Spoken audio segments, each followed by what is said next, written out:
नमस्कार दर्शक बंधु एस्ट्रो दुनिया यूट्यूब चैनल को आपण मानकु स्वागत।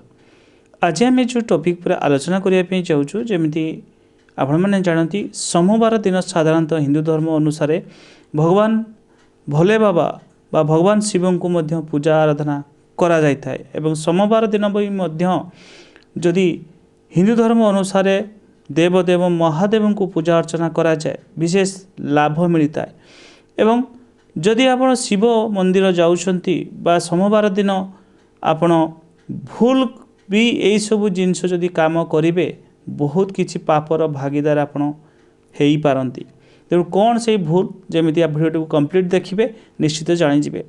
जमी मान्यता अनुसार कहुई कि सोमवार दिन जदि भोले बाबा को पूजा करा जाए व्यक्तिर सबु मनस्कामना पूर्ण होता है।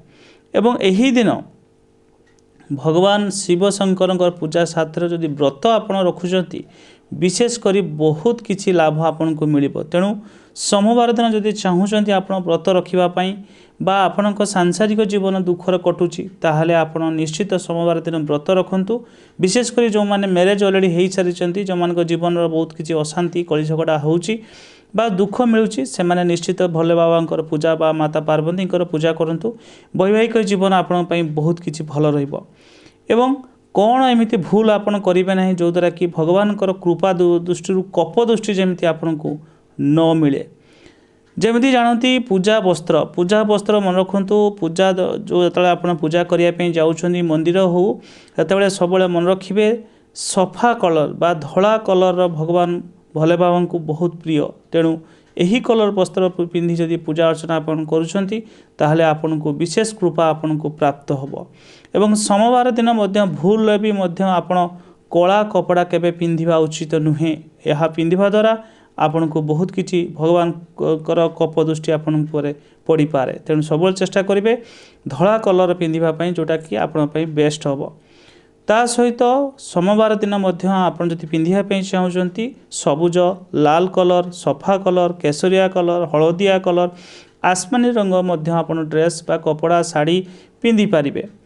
ता सहित आपन सब मन रखिए भूल भी शिव को मथारे बा शिव पूजार ये सब जिनस केबे लगेबा उचित नुहे।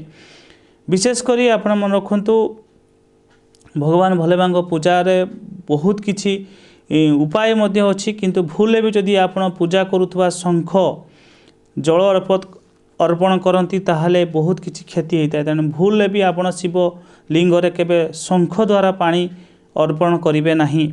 ता सहित मन रखु आपण जो चाउल जदि अर्पण करने चाहते भगवान को सब बड़े अखत्य चाउल जो चाउल भांगी नथिबो बा किछि खंडिया खाबरा हिंतो गोटा चाउल आपण भगवान शिव को अर्पण करंतु। एवं भगवान शिव को नड़िया आपण अर्पण करेंगे सत किंतु नड़ियार पानी केबे चढ़ेबा उचित नुहे। ये भी मध्य भगवान को कपदृष्टि आपण उपर पड़िबो। ता सहित हलदी कुमकुम केबे भी मध्य भगवान शिव पूजार लगेवा कथा नुह।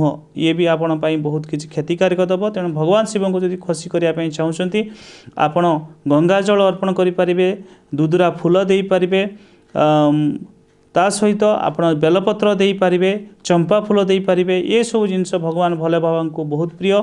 सोमवार दिन आप उपवास रखु निश्चित तार बेनिफिट आपन को मिल। जदि वीडियो भल लगी लाइक करेंगे चैनल को सब्सक्राइब करेंगे वीडियो को शेयर करदे। धन्यवाद नमस्कार।